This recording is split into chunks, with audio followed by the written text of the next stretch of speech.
andyan ka pala. Magandang umaga. At tanong muna ako, gusto mo bang mabuhay hanggang 100 years old? Ayaw mo? 99 na lang. Ngayon, paano tayo mabuhay hanggang 100 years old kung sobrang init na ng mundo? Sa ngayon, pag-uusapan natin ang patungkol sa climate change at ang mga paraan upang maiwasan o malabanan ang mga ito.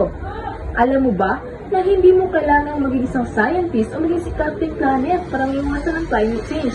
Kahit ikaw ay simpleng estudyante lang, ay ang iyong mga ginagawang maliit na paraan ay nakakatulong na sa ating kalikasan.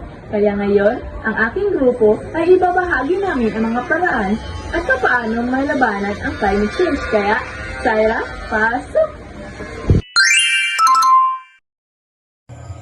Isa sa mga isyong kinaharap ng ating lipunan ngayon ay napapatungkol sa climate change, kung saan nagbabago ang klima. Upang malabanan ang climate change ay dapat mayroon tayong mga paraan na gagawin. Una ay ang pagtatanim ng puno. Ang puno ay ang nagsisilbing natural na aircon ng ating mundo. Sinisipsip nito ang carbon dioxide mula sa atmosfera sa pamamagitan ng photosynthesis at ibinabalik bilang isang sariwang oxygen.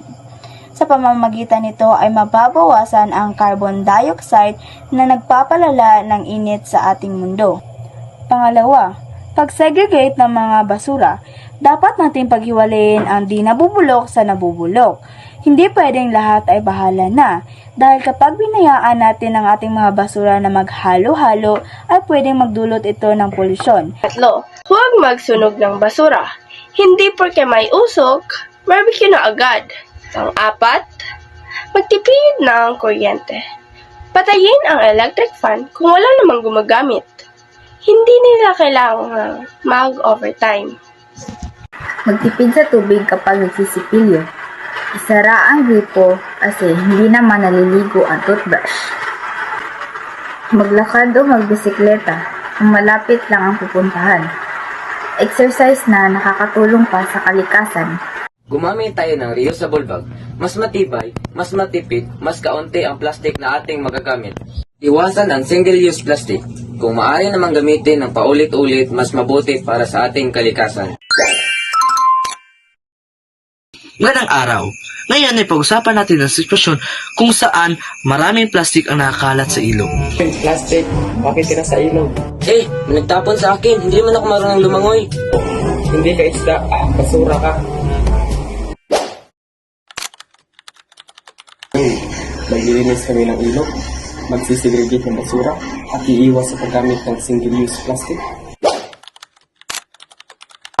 Ano nga ba ang magiging epekto nito?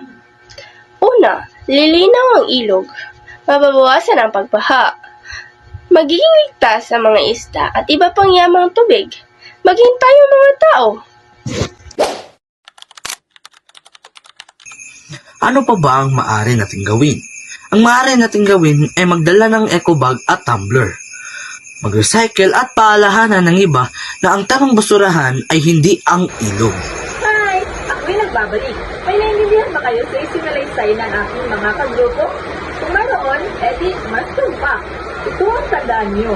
Hindi man natin kayang baguhin ang init ng mundo sa loob ng isang araw, ngunit kaya naman natin itong simulan sa ating sarili.